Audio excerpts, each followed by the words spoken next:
Paul, are you okay? You hear us? Yes, I can hear you, and it's good. Now I can see you. Super. So let's start immediately. And sorry one more time, everyone, for this. And I'm just sharing the screen right now. Now you see it, Paul? Yes, I do. Yep. Everything's good. Yeah, and I'm muting myself, and I can even give you the remote control. No, you cannot do that because you don't have mouse. Okay, so let's start. Okay, very quickly. Chronic inflammation is now understood to be a major cause of chronic degenerative non-communicable disease. But today, we're not going to talk about that so much.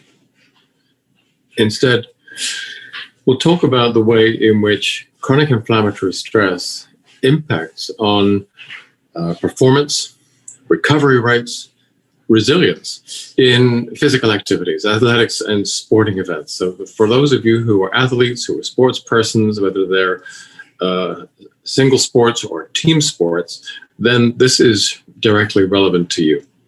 So Andrew, would you move the presentation on to the next slide, please?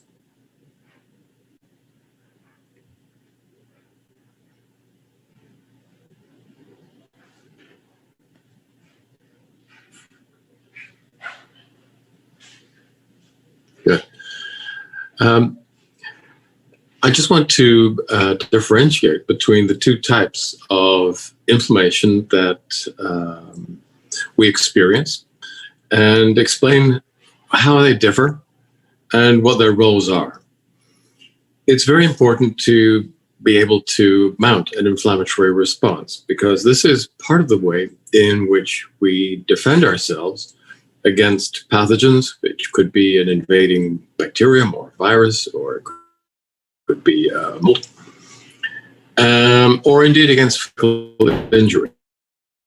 When invaded by a pathogen, the chronic inflammatory response is actually one of the most important ways in which we defend ourselves against these invading pathogens.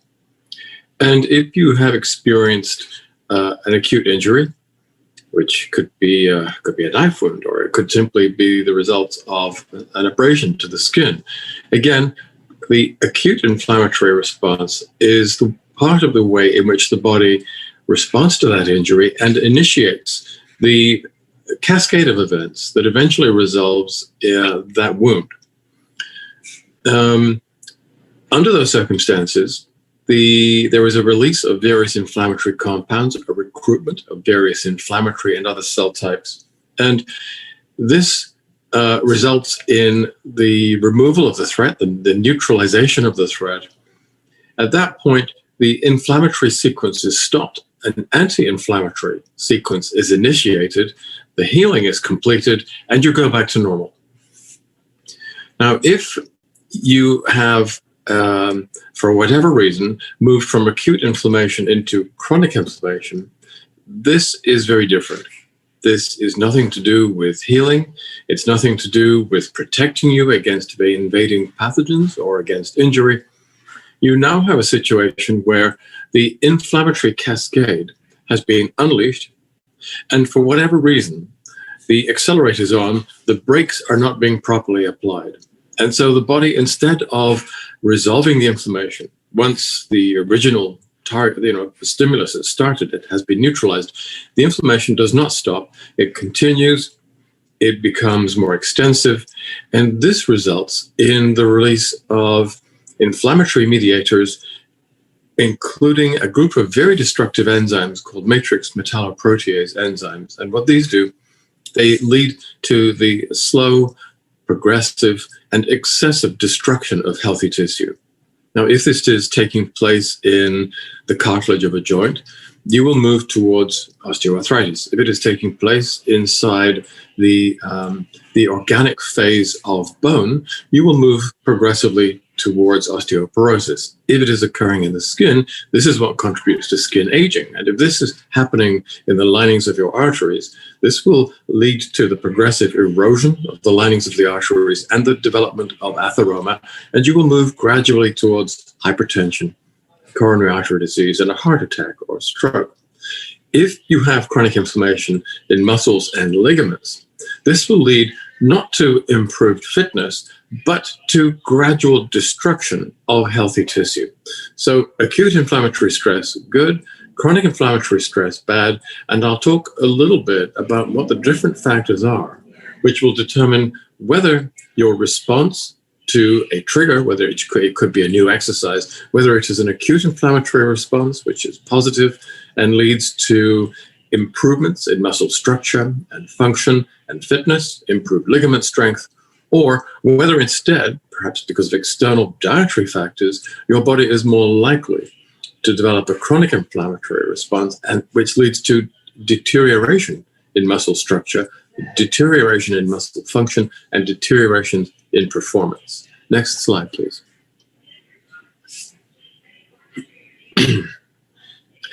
Now, if you undertake an exercise for the first time, let's say it's January the 1st, and you have a New Year's resolution, this is the year I'm going to go to the gym, this is the year I'm going to hit the running track, this is the year that I'm going to get fit.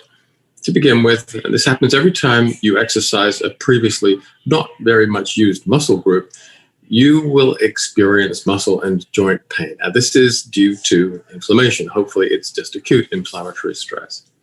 And the reason why you have this degree of inflammation is that when you're using an underused muscle and or ligament, you will develop micro damage to that muscle, micro tears to the muscle and the ligament. And this is part and parcel of getting fit. It is the response to that initial damage, which is incurred particularly in eccentric exercise, that leads to this series of resolving processes that improves muscle structure and fitness. That is what a healthy training regime looks like. Now, if you have this acute inflammatory response after exercise, this is something that takes place over a relatively short period of time. Typically, it will start to become apparent 2 hours after the exercise, and it may go on for as long as 48 hours of the exercise. And what this represents is a correct and physiologically appropriate amount of autophagy. And autophagy really means the destruction, the breaking down of old muscle fibers and structures and their replacement with new ones. And as everybody knows, I think, the more exercise that you do, the more you train, if you're doing this properly in a slowly and graded way, with time, the muscle becomes fitter to the point where repeating that exercise no longer causes inflammation because the muscle has reorganized itself. It has become adapted to this new level of exercise, and you now have increased fitness. Regular good training is very much anti-inflammatory. It leads to the production of anti-inflammatory mediators in the muscle and other tissues, which reduce inflammation in the muscle and help to reduce inflammatory stress in other parts of the body, which is why regular exercise regimes are good not only for physical fitness, but have so many health benefits in many other tissues as well. Could we go to the next slide? Now, the problem is that if you have undertaken the wrong type of exercise, perhaps you've gone at it too hard, too fast, too early in the season, and particularly if you're not eating the right kinds of foods, then you end up with excessive post-exercise inflammation and excessive post-inflammation damage. If this happens, then this prevents the normal regeneration of muscle tissue, and you end up with very limited increase in fitness. There may be no increase whatsoever, and you end up with overuse injuries. This is not a good idea if you're a professional, if you're involved in competitive sports or athletics, because this kind of delayed onset muscle soreness, which is known as DOMS to people in the trade, it impairs activity. And it's difficult to measure just how, to what extent physical activity is impaired, but people have tried to do this. And the best evidence that we have suggests that if you have created excessive inflammatory stress, that will impair your efficiency of doing something like running by as much as 3%. And of course, if you're 3% less efficient, you're no longer in the gold position. You're probably not in silver or bronze either. You're probably not going to be on the winning podium at all. 3% is a very, very big difference at the upper end of competitive scores. So this type of chronic inflammatory stress is not adaptive. Unlike the innate and adaptive aspects of acute inflammatory stress, chronic inflammatory stress, excessive inflammatory stress after exercise is extremely maladaptive. Now, I think that we all are familiar with this pattern of exercising a new muscle group and then being very painful, very achy after that. The odd thing is that you do not see this in animals in the wild. And I don't think that we experienced this either when back in the day, in the Neolithic era, when we were living in caves and eating a diet that was probably much closer to the diet that we were designed to live on. If you look at vestigial cultures, and there are 1 or 2 places in the world where these still exist, people who are living, for example, in the tribal areas of India, they do not seem to experience post-exercise excessive inflammatory stress at all, because they have an internal milieu, an internal environment, and a diet which is profoundly anti-inflammatory. It doesn't stop them from developing acute inflammatory responses, so they have extremely good immune systems, but they do not suffer from excessive chronic inflammatory stress. So they go out running one day, and the next day they'll be able to do it again without any impairment in running economy. Next slide, please. So what causes the exercise, the inflammation that we see in our athletes, in our sports people after exercise? As I said, it's all to do with the right amount of muscle damage and the right amount of muscle repair. So you have mini trauma, more accurately, it's micro trauma.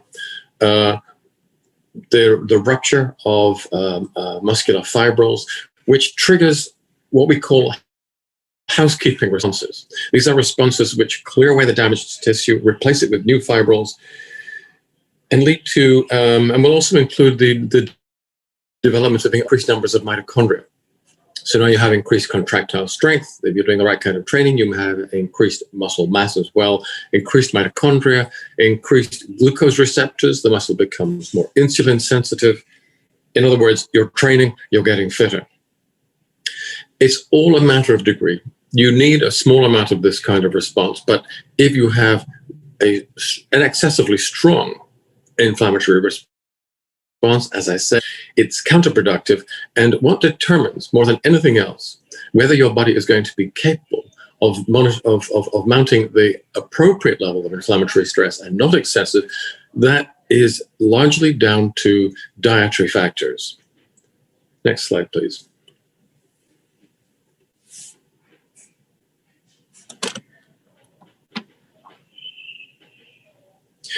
I talked a moment ago about our Neolithic ancestors living in the wild, about people living in vestigial cultures.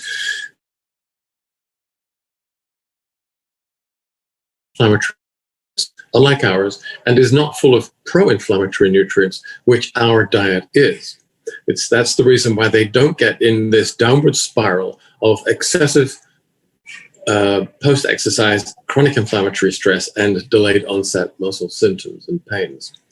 The traditional diet is packed with a group of anti-inflammatory nutrients. There is quite a wide range, but 3 of the most important are omega-3, highly unsaturated fatty acids, so EPA and DHA, most typically derived from seafood, which can be all the way through from cold water marine algae through to cold water oily fish or cold water marine mammals. And then along with those omega-3s, the other 2 major categories of anti-inflammatory nutrients in any traditional diet are the polyphenols, which you find in typically in berry fruits and in spices, and the prebiotic fibers. And these are very interesting non-digestible carbohydrates that you find in the highest concentrations in foods, in pulses and legumes. So a traditional diet will contain large amounts, significant amounts of those three anti-inflammatory nutrients. Come up to the modern era and look at today's diet, and what you see is that those three major anti-inflammatory nutrient categories have been largely lost. And they have been replaced, thanks to the multinational food production companies, with a group of nutrients that are no longer anti-inflammatory, but are profoundly pro-inflammatory. And again, there's quite a few of those. I'll single out three. The omega-6 highly unsaturated fatty acids, which are basically terrestrial plant oils, so soy oil, corn oils, safflower oil, oils like that. Advanced glycation end products and advanced lipoxidation end products. And these are products which are formed in food when it is cooked at high temperatures.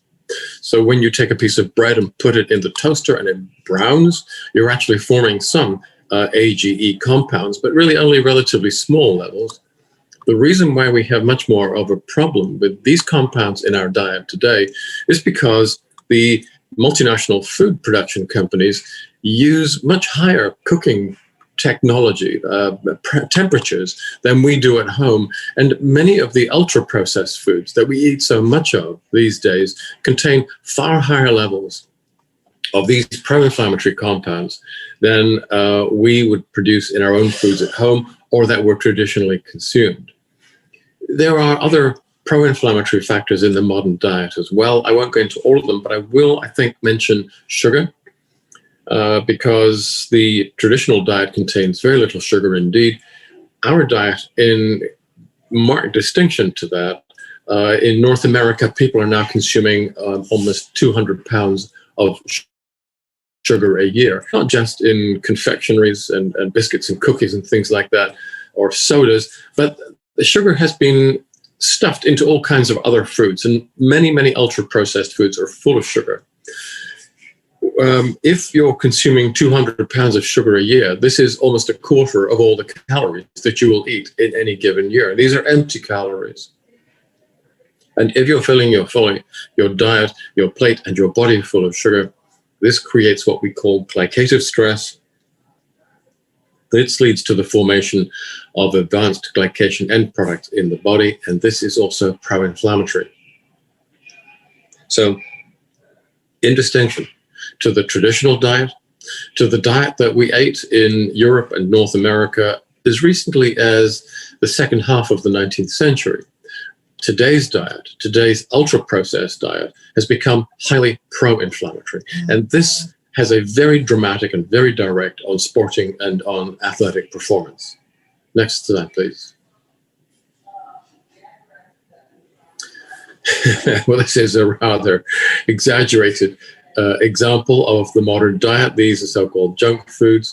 And these are foods with a very high calorie density, a very low nutrient density, a lot of sugar, a lot of salt, a lot of omega-3s, very little prebiotics, very little omega-3s, very little polyphenols. This is a diet that has been shown to lead to overweight, to disease, to an increased risk of cancer and heart disease, an increased risk of early death, and a lot of chronic inflammation. And the drinks are perhaps the worst example of these ultra-processed foods because they contain lots and lots of sugar, unless you're drinking a diet drink, and no nutrients whatsoever. So the nutrient density of drinks like Pepsi and Coke, Mountain Dew, and the rest of those terrible things, the nutrient density is zero, the calorific density is very, very high, and many of the so-called sports drinks, such as Gatorade, are really no better. They're junk, really junk, not good for you, not good for performance.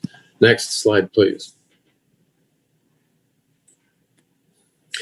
Now, if you're eating a diet which is depleted in the anti-inflammatory nutrients and which contains excessive amounts of the pro-inflammatory nutrients, then you start to activate this kind of machinery. Now, I won't get into it in detail, but what I want to point is that everything inside that circle is taking place inside the cell. It could be an immune cell, such as a macrophage. And instead, I'm going to look at that bar right at the bottom because it's much simpler. That is where inflammation is taking place outside the immune cell, but in the tissues. And some people refer to this as the inflammasome, spelled Z-O-N-E, zone. So I'm going to go to the next slide, which is a simpler version to show how this works. So the inflammasome, this is old text, this should be the zone, not the some, can be regarded as a kind of bicameral system. By that, I mean it has two major compartments. And in the upper compartment, could you build the presentation of this slide, please?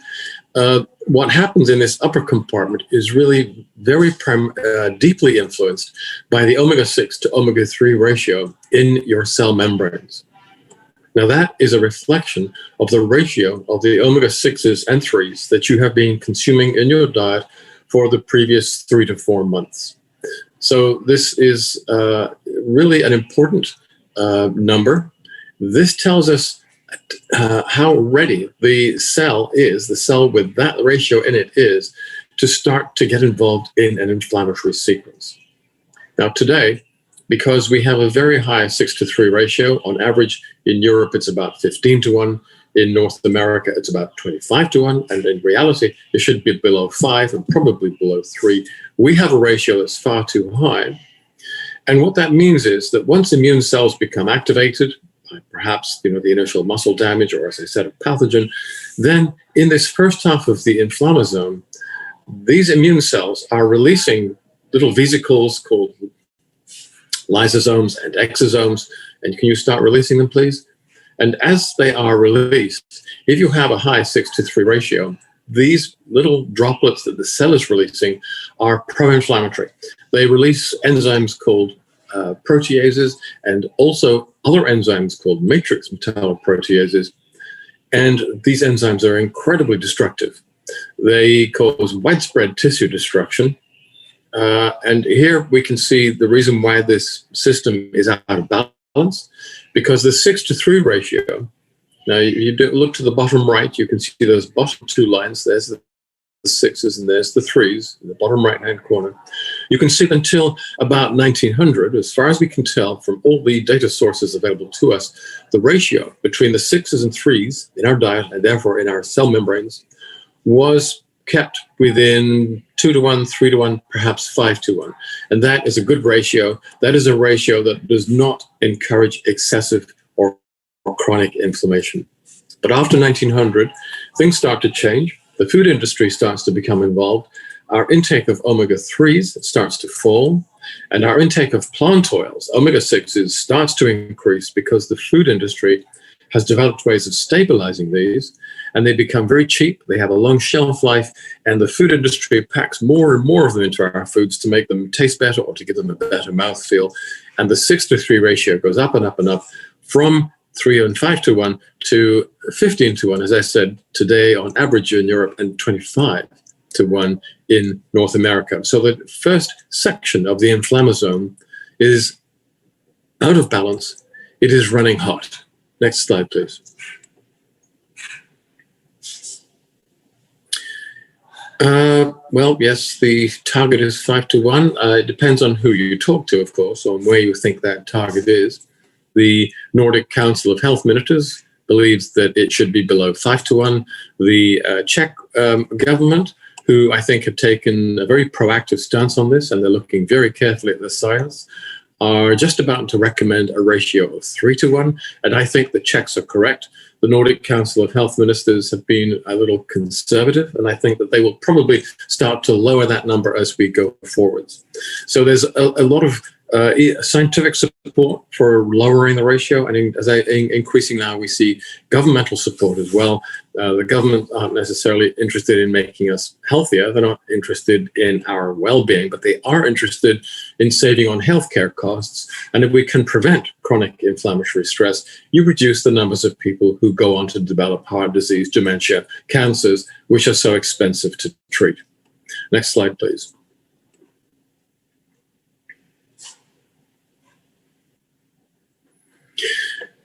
Well, so we talked about the omega-6-3 ratio getting too high and compromising the functionality of the first phase in the inflammasome.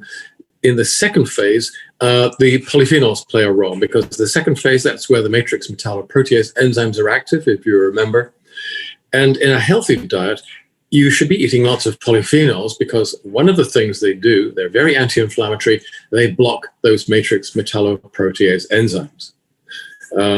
In fact, they also downregulate the genes which express for those highly destructive enzymes. So if you're eating lots of polyphenols, which we always used to, then you're releasing less of these destructive enzymes, and the enzymes that you do release are less active. So how much fruit and veg should we be eating? Well, the government says we should be eating 5 a day, based on absolutely no evidence at all. It's far too low. According to the best evidence we have from Tufts University, the USDA Department of Human Nutrition, they say that to really start to bring those matrix metalloprotease enzymes under control, you should be eating 10 portions of fruits and vegetables a day. So we're told to eat 5.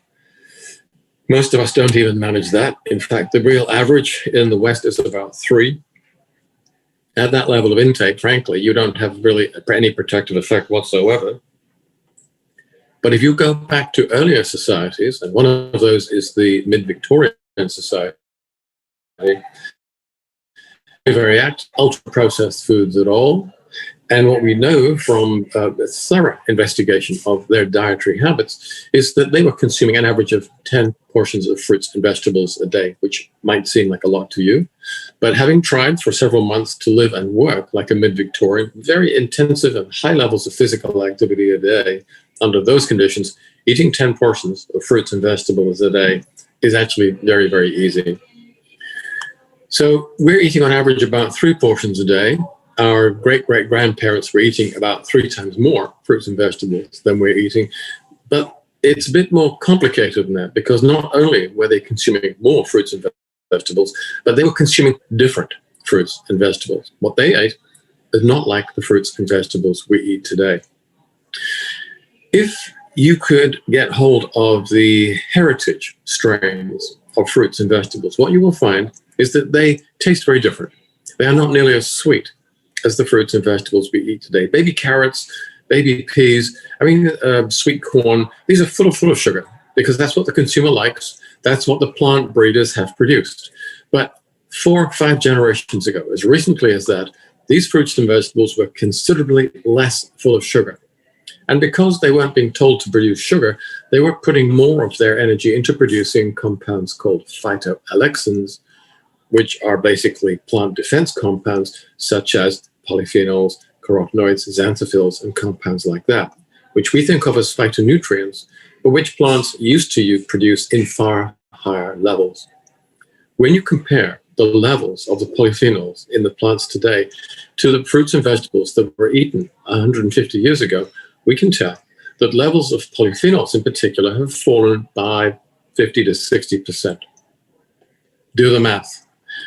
If our ancestors were eating 3 times as much fruits and vegetables as we were today, if the fruits and vegetables they were eating contained levels of polyphenols which are 3 times higher than the levels we find in the fruits and vegetables we eat today,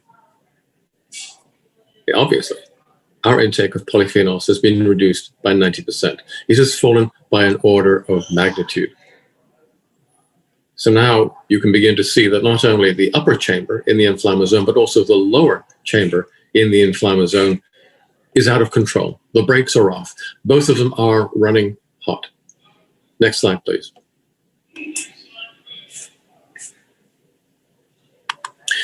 So the system is being speeding. It's out of control. It's releasing these very destructive enzymes, these matrix metalloprotease enzymes. And what they do is they break down the fibers in the extracellular matrix. Now, there are many, many fibers.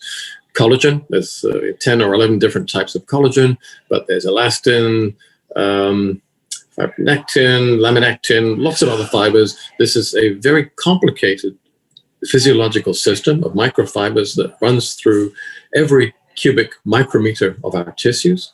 And these fibers hold our cells together, hold them in the correct orientation so that they can speak to each other, so they can coordinate, they can function collectively as a tissue or as an organ.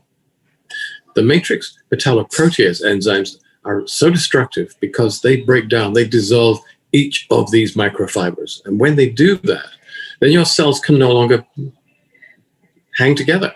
They can no longer coordinate. They can no longer communicate to each other.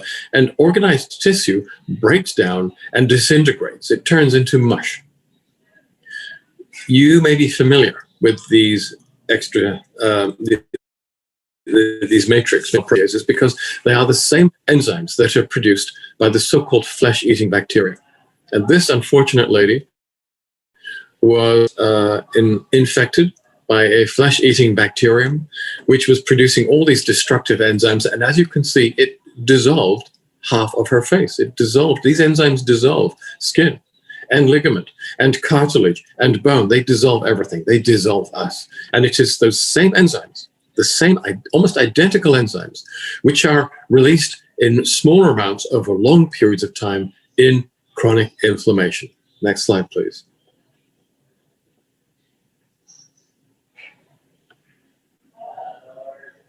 So in chronic inflammatory stress, it's the release of these tissues into the joints that leads to osteoarthritis, into the bones that lead to osteoporosis, into the linings of your arteries, and just recapitulating what I said earlier, that leads to the erosion of the artery wall, the development of hypertension, the development of coronary artery disease. And if this is happening in muscle and in ligaments, and this is what does happen if you're eating a modern pro-inflammatory diet, instead of after exercise an acute response, healing, and improved fitness, if you're eating this modern pro-inflammatory diet, then you will end up with excessive damage to the muscle and the ligament and the joints. You will end up, instead of getting fitter quickly and in a physiologically appropriate manner, you will end up with delayed onset muscle pain and stiffness. You will end up with excessive breakdown of connective tissue, and you will not see the improvement in performance, in stamina and fitness to anything like the levels that you deserve and that you should have were you eating a more evolutionary suitable diet. And of course, at the end of the day, as any performer knows, this results in loss of performance. Next slide, please. So the logic suggests that if we can change your diet in a way that will move it away from being pro-inflammatory to anti-inflammatory, it should have significant results on improved fitness, improved responses to training, improved recovery rates, improved training during practice periods, and improved performance when you're actually competing. Does it really work? Yes, I can tell you it really does. Next slide, please. So this is something that we call our preventive healthcare program. Can you build the slide, please?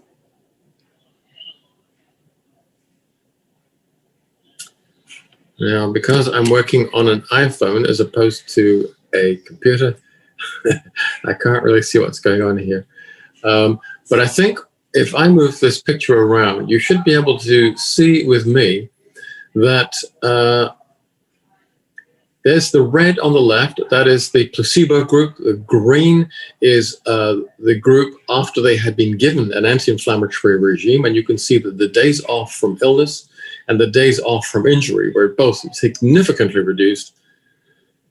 And if we look at the absence from training and from games in terms of days per month, this particular group, which is a first division football team in Norway,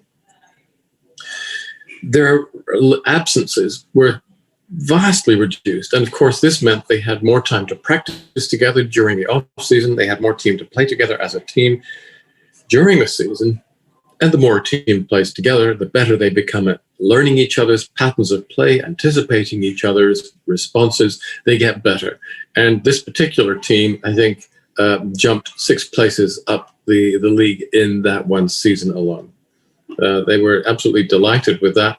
And I want to tell you that this was our first intervention of its sort in this area.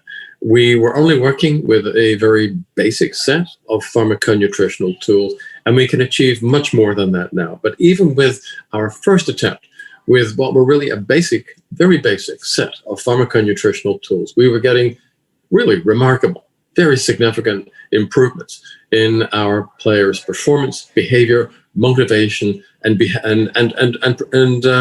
sporting performance. Next slide, please.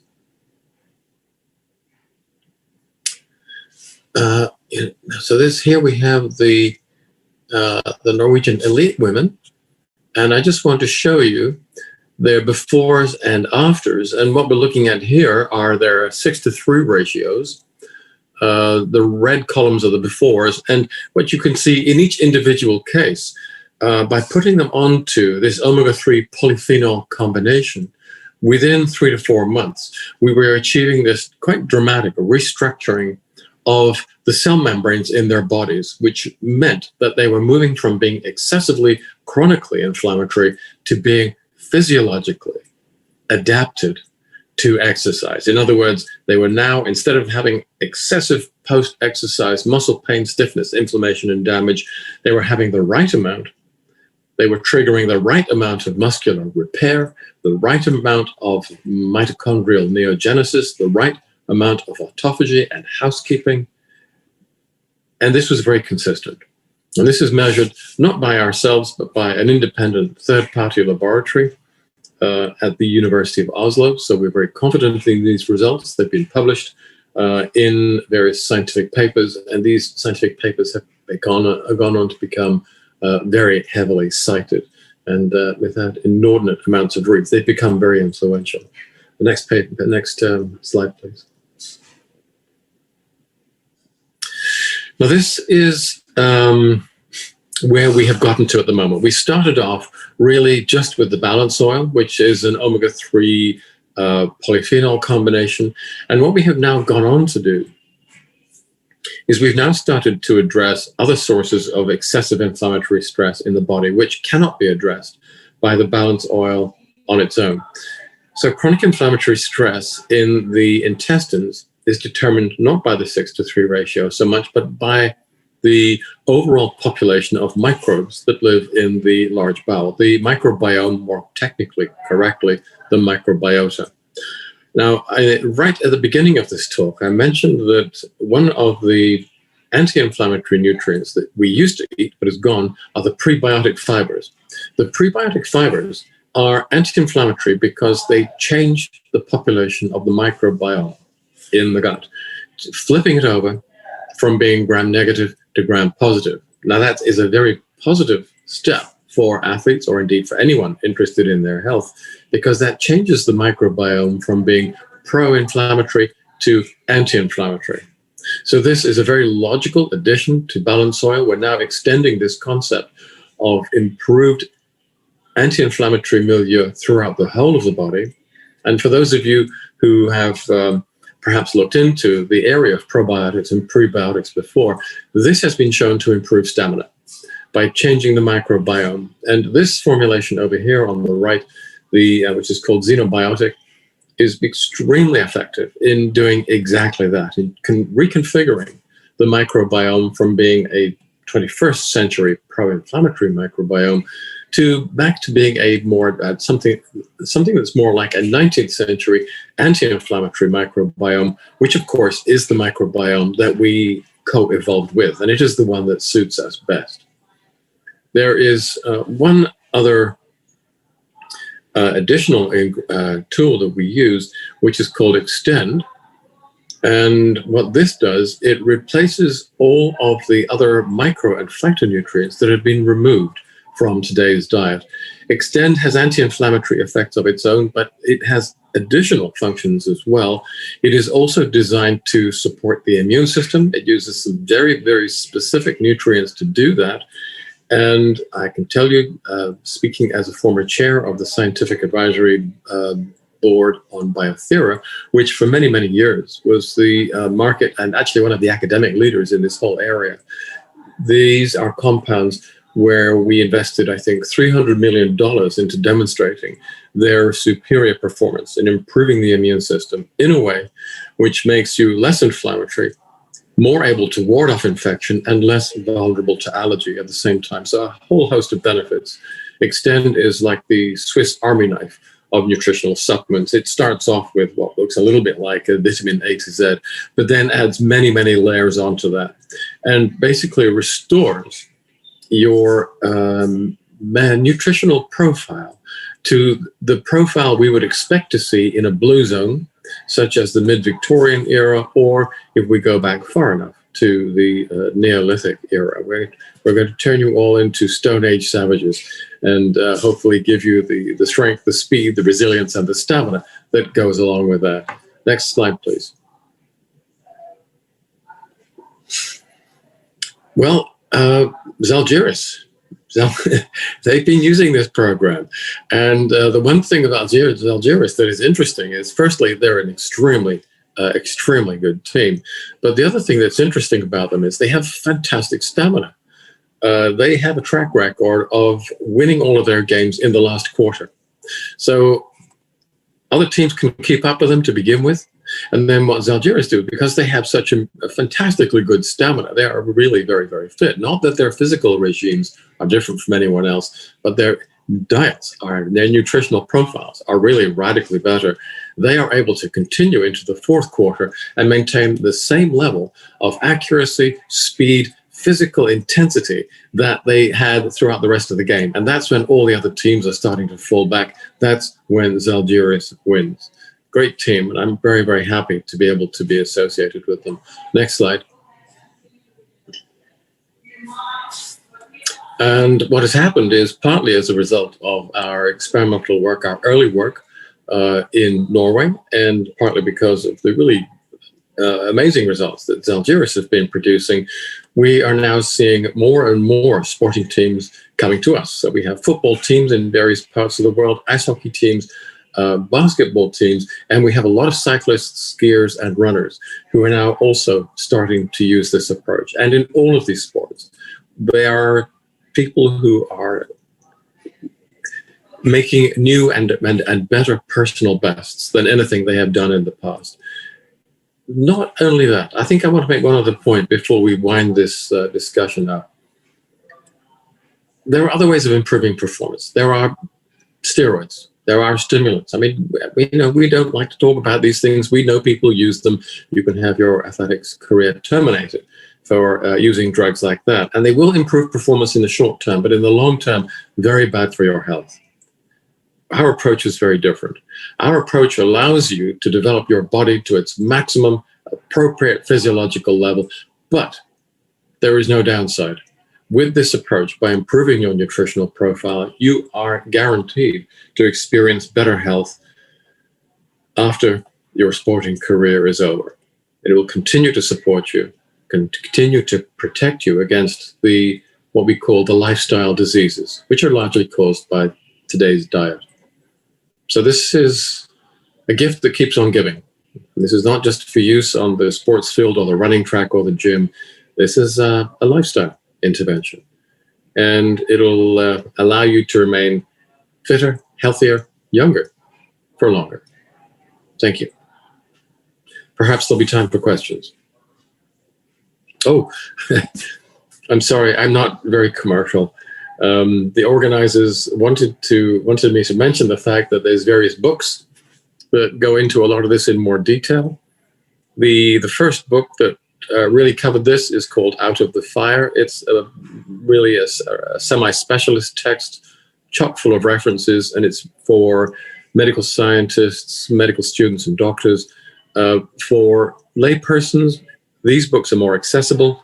The first book, Let Your Food Be Your Pharmaco-nutrition, which talks about inflammatory stress, how to counter it, and how to improve your nutritional profile. And the second book, which was written before COVID, shows you how to improve the efficiency of your immune system to help you to ward off bacteria and viruses, autoimmune diseases too. That seems to be the immune system plays a strong role there, and allergy. So these are really do-it-yourself books, very accessible, very easy to read, relatively short, and a nightmare to write, frankly. For me, it's easier to write detailed textbooks, much more difficult to write simplified versions. But that's, I think that more people will find them more useful. Thank you. Thank you. Thank you very much, Paul. And we unfortunately today we will not have the questions sessions. We will end this, and we have to leave this room for another meeting because it was the big room, and we had 300, I think, 50 people, and that's really great. And I really like that. The maximum was reached that. So thank you very much, Paul, for a fantastic lecture. This lecture also will be recorded. Later on, will be available in Lithuanian, Russian, English, and ask your leaders to share it with you. Thank you, Paul. Have a great day. And if you want to have the book in Lithuanian, you will be able to do it straight after you close this window, this Zoom window. And for all other languages, the Paul book